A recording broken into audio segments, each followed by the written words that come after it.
The African continent is a large and dynamic part of the world where most of the recent growth comes from non-oil and non-commodity dependent economies, and the U.S. must not ignore it, said Commerce Secretary Wilbur Ross in his address to the U.S.-Africa Business Summit. This year, 6 African nations will be among the top 10 fastest growing countries in the world. Cote d'Ivoire grew at 8.2%. Ethiopia grew at 8%. Tanzania grew at roughly 7.2%. Rwanda and Kenya grew at 6%.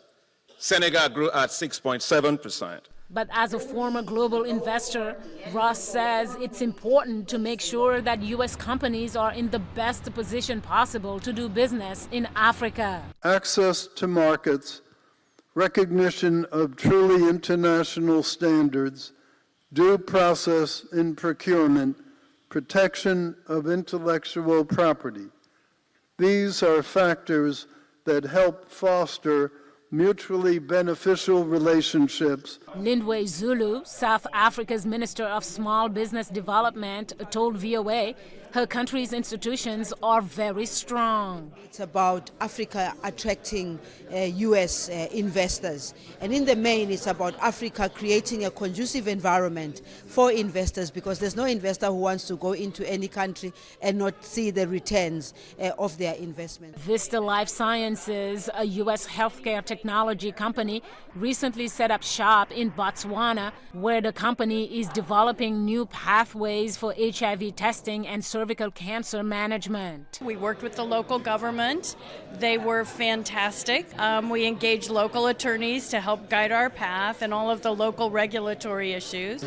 For the president of Mozambique, relationships should be based on a partnership. If you give me the fish, I'm going to eat today and the next day. But if you give the fishing gear, I will learn how to fish and eventually fish for myself and even for you one day. It's that kind of self-sufficiency that African nations are seeking. We don't want to encourage asking for aid and then going for loans and all that. We want to process our own produce, add value to it, be able to earn, to undertake our own infrastructure.